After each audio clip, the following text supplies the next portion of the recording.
The elemental plane is one of those things that underlines a lot of the existing Warcraft lore, without appearing in it too explicitly all that often. It's a subject that is generally poorly understood, to the point that most people would refer to it as the elemental planes, plural, because they instinctively copy the lore of Dungeons and Dragons. However, the truth of it, whether in canon lore or deuterocanonical sources that have been expelled from the main game canon, is more unique and different from what we're used to. And this is how I fixed the World of Warcraft for a TTRPG. If this is your first video on the channel, I have a tabletop game set in a modified version of the Warcraft setting, using my own bespoke RPG system, and I changed small, sometimes large, bits of the setting to make it a better TTRPG, to make it a more consistent and a more immersive setting. So be warned, not everything in this video is strictly canon, but it's by and large based on it and expands upon the existing lore. And today, we are delving into the elemental plane. It sometimes seems that the majority of people do not realize the true structure of the elemental plane. The most common misconception is that there are multiple elemental planes.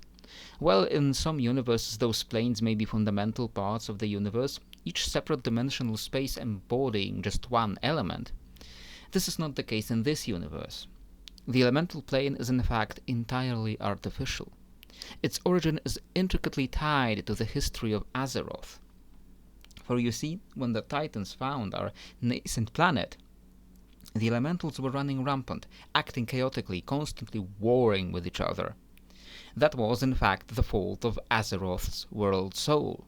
It was so powerful, even when compared to other world souls, that it bound in itself such abundance of spirit, the elemental force that normally calms the elements and binds them together, that the elementals, now bereft of that force, were in a state of constant conflict. When the necrophotic parasites we know as the old gods arrived on Azeroth and created their fleshy eldritch bodies, they only abused this chaos further and dominated the four most powerful elementals, the elemental lords that came to rule their respective elements, and used them like lieutenants of their forces. The Titans decided to put a stop to all that, and imprisoned not only the old gods, binding them within the earth, but also imprisoned the elementals, creating a special pocket dimension to put them in. This pocket dimension was the elemental plane. You might ask, if the elemental plane was artificial, then where is the real elemental plane? We are so used to these magical creatures always coming from some alternate dimensions, it's hard to really consider something different. Consider that, as far as we know in all prior lore, the elementals were just there on Azeroth. They didn't come from anywhere. And we find them just naturally occurring on other worlds as well, worlds that, as far as we know, do not have their own elemental planes. To the best of our knowledge, our prime material plane is the true elemental plane. It is their natural, original home. And in my version, natural creatures like beasts and humanoids came from these elemental forces, because when they mix in even enough amounts, much like the real-world elements like carbon and oxygen, they form organic structures and organic compounds.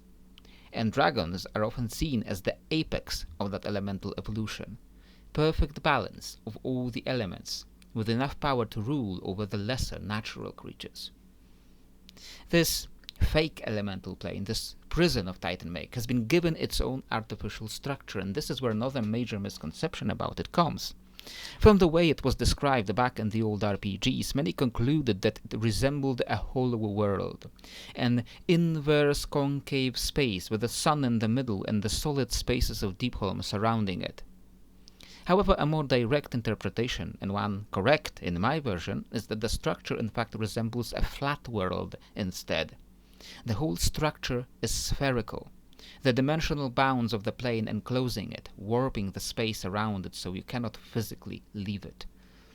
At the very top of the structure lies the sun of the plane, a jade-colored orb of pure elemental spirit energy, its light calming the elementals and keeping them from constant conflict.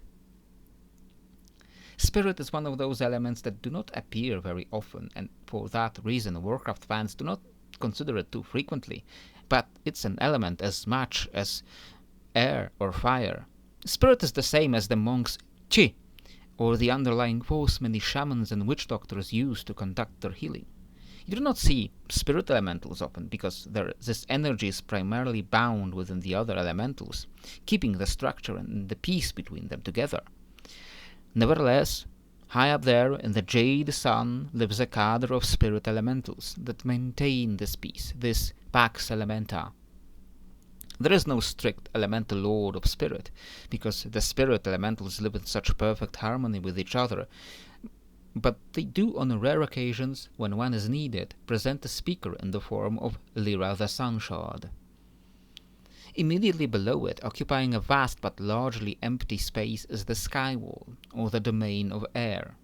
Largely just a vast open air space that is peppered with occasional palaces like the one seen in the Throne of the Four Winds.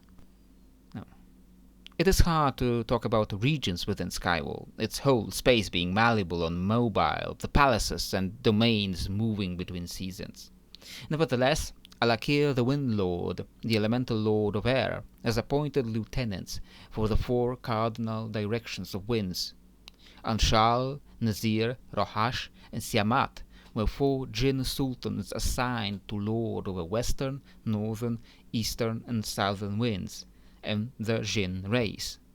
Yet Jinn weren't the only air elementals in Skywall.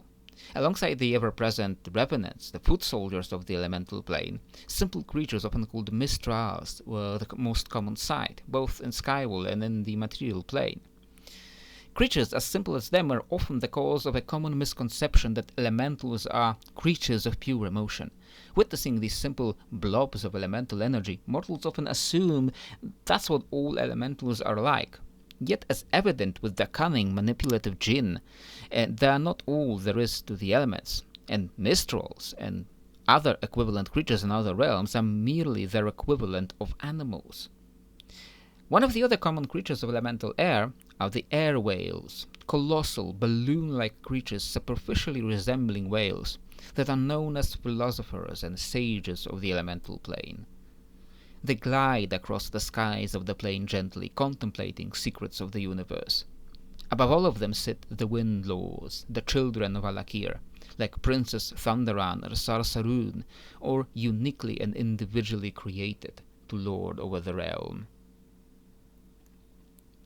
The surface world of the elemental plane has one massive continent called Deepholm, and it is the realm of Earth. Visitors to Deepholm would often report seeing cavernous depths and a sky made of stone, but one has to consider it a 3-dimensional realm, with many levels going deep into the plane's structure. The surface of Deepholm, barren and rocky as it is, would be technically habitable and survivable for mortal races, and yet the earth elementals shun it. The overabundance of air which carves and erodes the earth frustrates them, no less than the flightiness of air elementals does to the stoic, static earth elementals. The most common earth elementals, the simple blobs most shamans interact with, are sometimes called Galeb-Dur. Little more than thinking rocks, but much like everywhere else, there is much more life in Deepholm. Above gyre worms and shale spiders, the Stone Lords command much power under their leader, Therazane, the Stone Mother, one of the more amicable elemental lords, who is no less dangerous than the others if she catches you in her realm uninvited. One of the more prominent elements of Deepholm is the external incursions to the realm. Not incursions from other elemental realms, but from outside the plane. The Titans left behind their contingent of earthen, meant to maintain vigil over the imprisoned elementals, and those stay resolute to this day, for the most part. Some, however, have devolved, infected by the curse of flesh, and turned into trogs, spreading a fungal ecosystem that threatens to choke Deepholm. The Stone Lords want to be rid of it, but they are patient, and they need not hurry for solutions. Or so they think. Surrounding the Deepholm continent and penetrating the plane deep almost to the bottom of the Firelands is the Abyssal Maw. This vast, seemingly bottomless ocean can stretch so far you wouldn't find any land or solid structure beside or beneath it for days upon days. And in this realm of constant fluidity, little is permanent. While the ruler of the realm, Neptulon the Tide Hunter, has his palace in the lightless depths, most water elementals prefer to stay free and unbound. The same is true about all elementals, yet water embodies this concept the most. Many mortals imagine the plane of water to be inhabited by fish and krakens and other aquatic animals of their mortal world, yet nothing could be further from the truth. It is tantamount to imagining Deepholm inhabited by deer or wolves, simply because on Azeroth they walk on the ground. Yet there aren't many names we can put to creatures that inhabit the Abyssal Maw. There are various nymphs, naiads, and other snaking oceanid creatures. Yet it is one of the least explored and least understood realms of the elemental plane, even more than the hostile Firelands. We know that Neptulon and his elite cadre of Tidehunters care greatly about the purity of water, undisturbed by other elementals of the filth of flesh. Those who would be infected with mud or pollution, or living creatures such as coral or kelp, are expelled. We know of several regions within the Abyssal Maw, such as the Frostlands, wherein Frostlord Ahuna reigns over a realm of cold depths, devoid of light or warmth, quietly simmering over old hatreds from the times of the Black Empire. The Scythian Torrent is another such region, where the Abyssal Maw touches the Firelands, and the turbulent currents form into a colossal whirlpool that not even the elementals dare to cross. Many other secrets remain in the lightless depths, and few have the gall to explore them. In spite of its hostility to mortal life, one of the best understood realms of the elemental plane is the Firelands. This realm is located on the reverse side of Deepholm, past a point within the realm where the gravity flips, allowing creatures located within the domains of fire to stand upside down relative to their kin in Skywall. On the surface of Firelands lie oceans of molten lava, the great molten fields where many firehogs and phoenix and flame spiders dwell on rocky islands, moving on the fiery flows. Within the Islands of Stability, here live the Flame Wakers and the Freet, two major intelligent races of the Firelands, both appearing surprisingly fleshy. However, the fact is, they are not made of flesh. They are made of fire, so compactly packed it appears solid, but still scathingly hot to touch. While Flame Wakers arose naturally, as far as we know, Efreets are in fact another result of titanic incursions. Made from the same template as the Draenei or Ogres on Mogu, Efreet were left behind in the Firelands to keep watch over it. But in time, they were corrupted and abandoned their purpose. Now, made of smokeless fire, they dwell within their city of brass, making deals with elementals and mortals alike. Above or below, depending on your perspective, these molten fields lie several floating islands, removed from the too earthy surface, held aloft by the power of the Firelord Ragnaros and his most trusted lieutenants.